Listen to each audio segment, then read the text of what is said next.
have you experienced the impact of AI on art and fine art? Look, I think we're still kind of working through that. I think many of my colleagues in what might be referred to as the kind of more traditionally located courses where there are lectures, there's reading, you're writing essays. I think that they are experiencing the challenges that generative AI tools what it means for processes that have been present in teaching and learning for decades, more. But I would hope we get to a point where we start to see these tools as ones that are part of what it means to be involved in the creative industries, part of what it means to be an artist. So, how do they support what we're doing? Exactly. How do they allow us to imagine differently? How do they enable us to imagine artworks that at this point exist in the space of the unknown? For me, that's what's interesting, exciting. I think artists have always grappled with new technologies over centuries. And I think that there is something distinctive about generative AI tools that we have access to. But I also think it's worth thinking about how artists have adapted to different technologies, incorporated them into their practices, challenged them, ignored them, embraced them.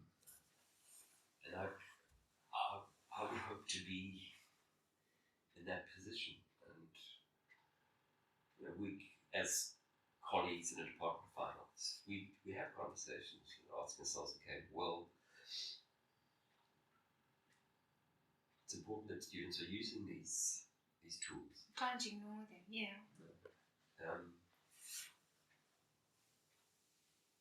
But I think at the same time, I'm always interested in how art making is about different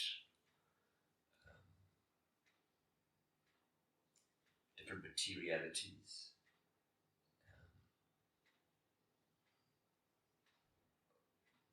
I love the fact that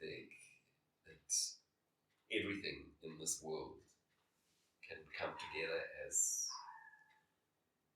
art in some an artwork, yeah. And again, what do these new technologies afford us? I think that's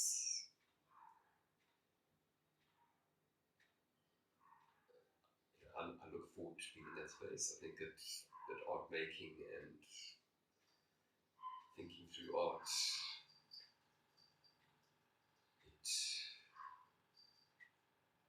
for me, it's very often about getting into spaces that are about the unknown, about that which hasn't been experienced, hasn't been seen before, experienced before. Because I think art forms are multimodal. It's not just about the visual mode. Performance, formative, sonic, spatial.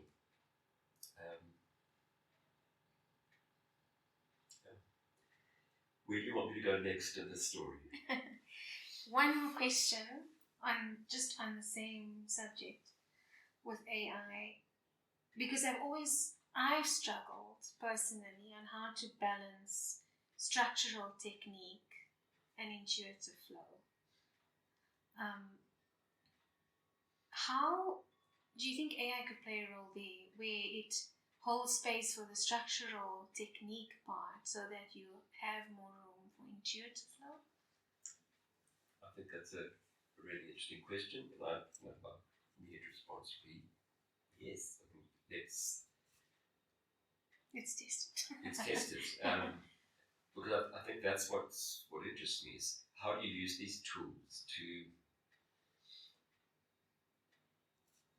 sharpen experience, to elevate an experience, to create an even higher order experience. And I'm interested if these tools can enable that. I want to be front and center. Yeah, I want to be in that process. And I think I'll always have a kind of healthy skepticism about what certain things can do and can't do. But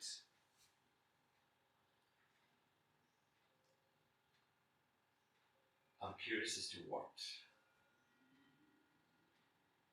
art will be in 5 years' time, in 10 years' time, in 20 years' time. And I think artists, curators, people in the art world have always been asking those questions. I think it's interesting that something like painting, painting has developed in many different ways over time, but painting is still an important material form of expression in the world. I don't think it will ever disappear.